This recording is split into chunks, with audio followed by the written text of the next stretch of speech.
My sister made copies of my vacation home keys and gave them to the entire family. So I created a fake rental program, charged her $1,000, and exposed her in front of everyone at the family picnic. I'm 39 years old, I work in corporate finance, and I need to tell this story because honestly, I still can't believe my own sister did something like this. I mean, I know Vanessa has always been a bit, let's say, special. But what happened a few months ago basically destroyed whatever trust was left between us. And the truth is, I don't regret one bit how I handled everything.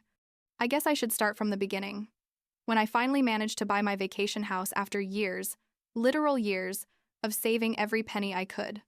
I bought the house about 3 years ago, in a coastal town about 2 hours from where I live. It's nothing fancy, like a 2-bedroom house with a partial ocean view. But it's mine, you know?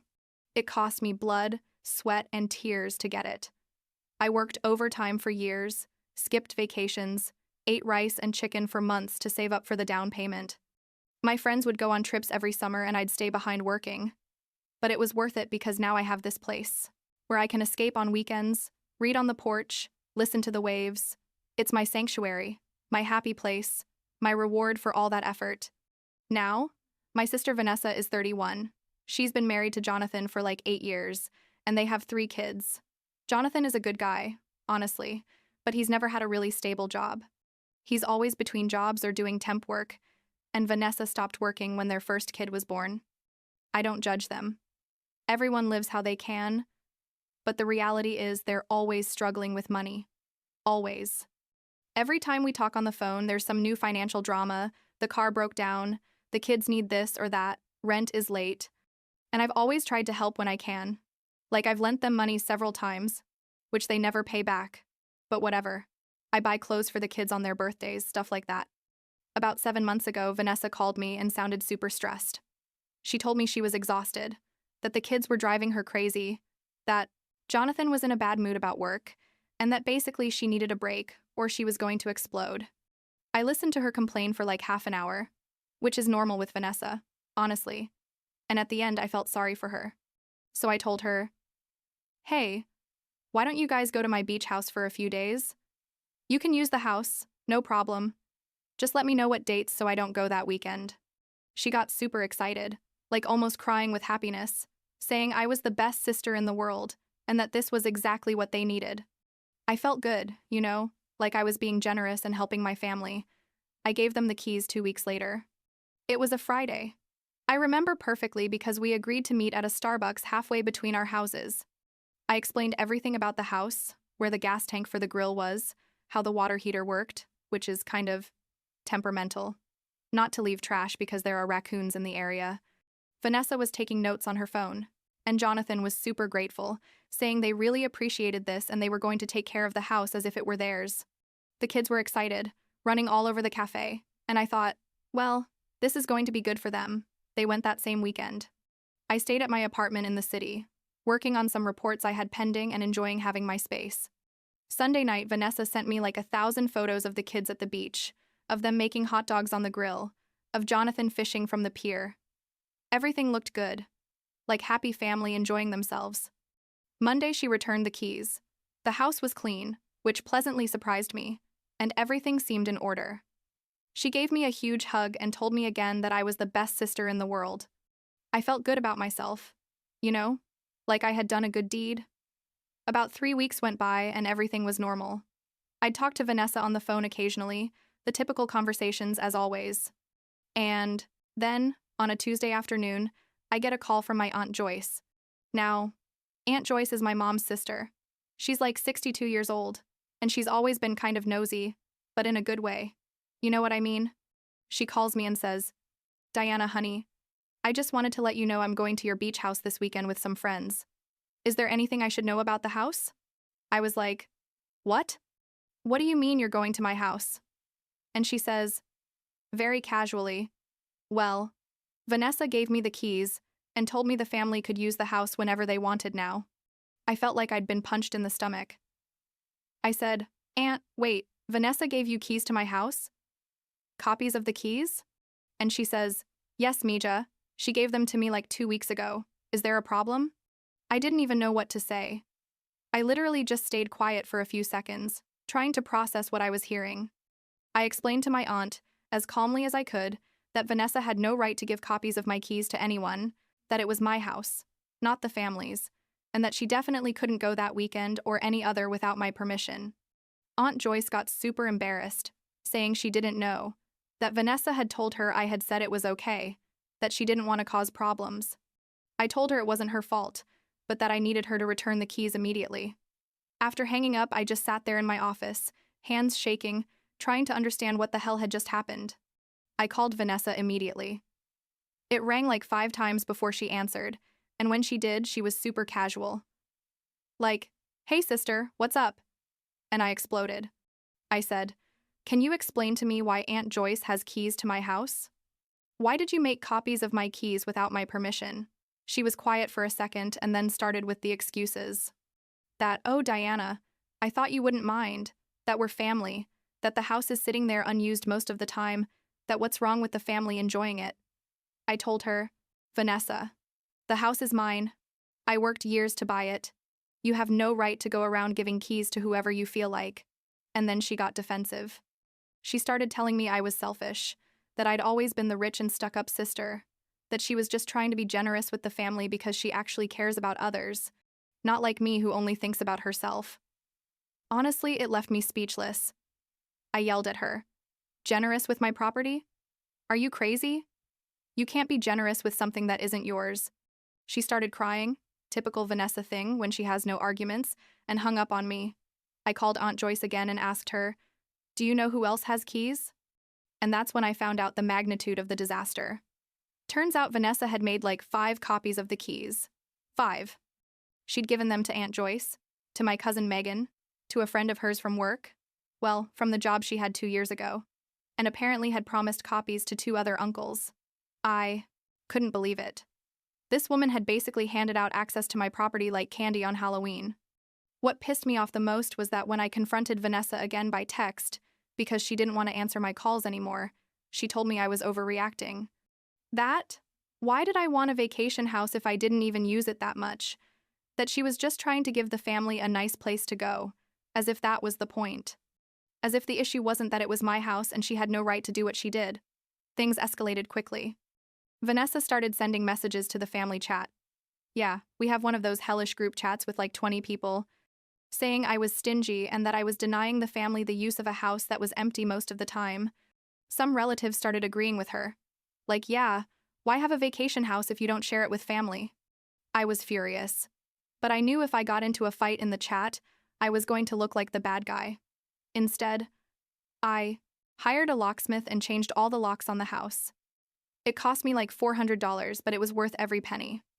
I sent Vanessa a message telling her that the keys she'd handed out no longer worked and that I expected her to recover all the copies she'd made. She left me on read. A couple of weeks went by and I was still pissed as hell. I couldn't stop thinking about the audacity, the nerve to do something like that. You know what it feels like to have someone violate your trust that way? To basically enter your property without permission and treat it as if it were theirs? I couldn't sleep well. I kept going over the whole thing, feeling this mix of anger and betrayal that wouldn't leave me alone. And then I came up with a plan. A plan that I admit was pure revenge, but honestly, I felt Vanessa needed to learn a lesson about consequences and respect. So I called her, after 2 weeks of not talking, and told her I'd been thinking a lot about what happened. I told her, very calmly, that maybe I had overreacted, that I understood she just wanted to be generous with the family, and that I had decided to implement a family rental program for the house. Vanessa got excited like a kid at Christmas.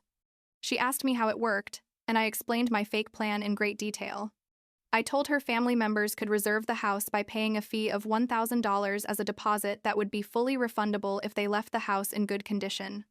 I explained that this money would cover cleaning, maintenance, and any damages.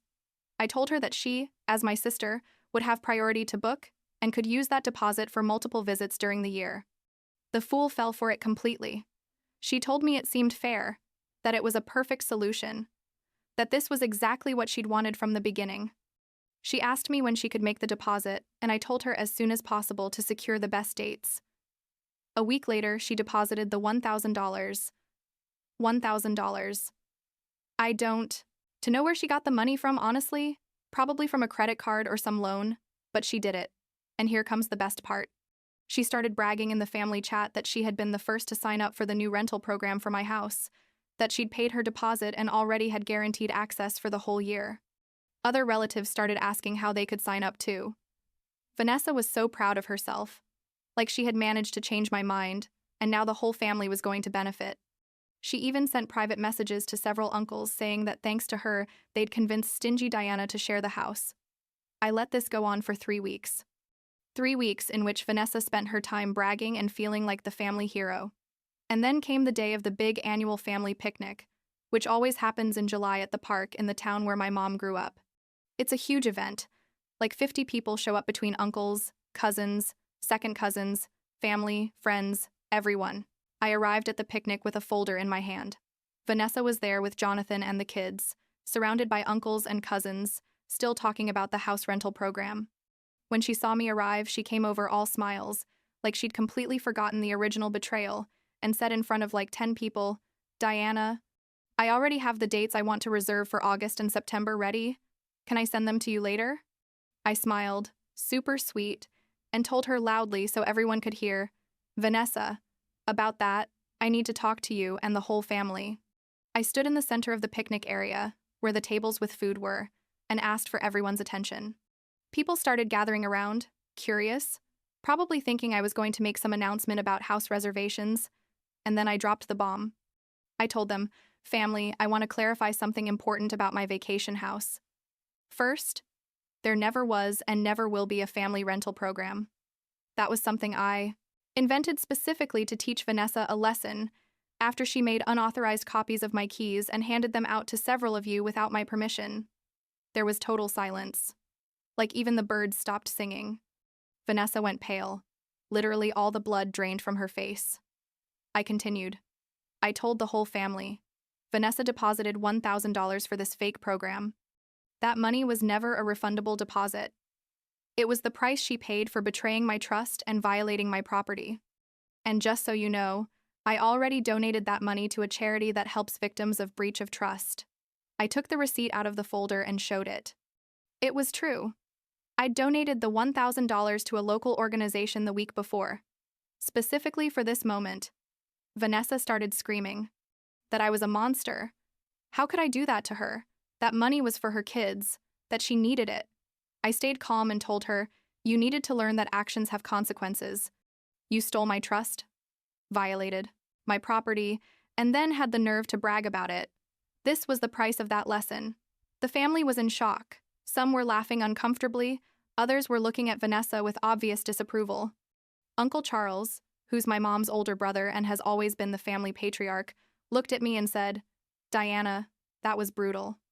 And I answered him, "Uncle, she made copies of the keys to my house without permission and handed them out like it was nothing. Would you do that?" He stayed quiet and then shook his head. Vanessa grabbed her kids and left the picnic crying. Jonathan stayed a moment longer, looked at me and said, "She probably deserved it. But that was too harsh, Diana." And he left after her. I stood there, with my folder in hand, feeling weird, like half satisfied and half wondering if I'd gone too far. But then something happened that I didn't expect. My cousin Megan, who's always been the one keeping up with all the family gossip, came up to me and said, "Hey, just so, Vanessa had been telling everyone that basically she'd forced you to do the rental program, that without her pressure you never would have shared the house. She was doing a whole campaign to look like the hero." Several uncles confirmed this. Turns out Vanessa had been bad-mouthing me for weeks, painting me as the rich and selfish sister who only gave in because of family pressure, that made me feel much less guilty about what I'd done. The following days were interesting. Vanessa blocked me everywhere, obviously. But the family chat exploded with memes and jokes about what happened. Someone made a meme with her face and the text, "Investment. $1,000. Return. Public humiliation. Lesson learned. Priceless." Another cousin shared a video with the "Curb Your Enthusiasm" audio and screenshots of the chat where Vanessa bragged about the rental program. It was brutal, but it was also what she'd generated with her behavior. A week after the incident, I sent a formal email to the whole family establishing clear boundaries about my house. I explained that it was my private property, that I'd worked years to buy it, and that any future use of the house would be under my terms and only with my explicit permission. I told them I appreciated that they were my family, but that didn't give them rights over my properties. I attached the receipt for the $1,000 donation and the name of the charity, in case anyone wanted to verify. Almost a month later, Vanessa sent me a message from Jonathan's number, asking if we could talk. She told me she was devastated, that the whole family was making fun of her, that she couldn't go to any family event without someone making a joke about the $1,000. She said her kids had heard other cousins making fun of their mom and had asked her what happened. That Jonathan was angry with her because that money was from a loan they now had to pay back. She begged me to return the money, that she'd learned her lesson. I answered, to her. I told her I was sorry her kids were involved in this because they weren't to blame for anything, but I also told her the money was already donated and there was no going back. I explained that the humiliation she felt was directly proportional to the breach of trust she'd committed. I told her that maybe now she understood how I felt when I discovered she'd handed out keys to my house like it was nothing. She didn't answer me.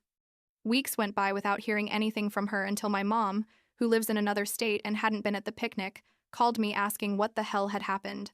I told her the whole story from the beginning.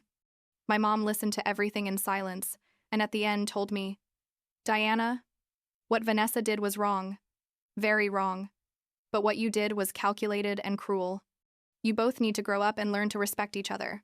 I didn't know what to answer because part of me knew she was right, but the other part still felt Vanessa deserved it. Time went on and things calmed down a bit. The memes stopped circulating as much, though every now and then someone made a reference at gatherings. Vanessa started attending family events again, but basically avoids me completely. When we're in the same place, she doesn't even look at me. Her reputation in the family was pretty damaged, honestly.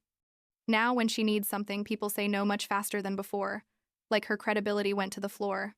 The last time I saw Vanessa was like 2 weeks ago, at one of our uncle's birthday party. She was in one corner with Jonathan, and I was in another corner with my cousins. At one point, our eyes met, and she just turned her head. There was no drama, no words, just that silent acknowledgement that something broke between us and probably can't be fixed. Do I regret it? Honestly, I don't know. There are days when I think maybe I went too far, that publicly humiliating her was over the line, but then I remember how it felt to discover she'd handed out keys to my house, that she'd violated my space and my trust in such a brazen way, and I think she needed real consequences. Words have never mattered to Vanessa. She's always been one of those people who say sorry but keep doing the same thing. This time she learned something. That's for sure. My vacation house is still my sanctuary. I changed the locks, updated the security system, and now only I have the keys. I go every 2 or 3 weekends, sit on the porch with a book, listen to the waves, and try not to think too much about all this family drama. Sometimes I wonder if it was worth sacrificing my relationship with my sister for this. But then I think about the principle of the thing. It wasn't really about the house or the money. It was about respect, about boundaries, about consequences. And that lesson, I think, needed to be taught somehow.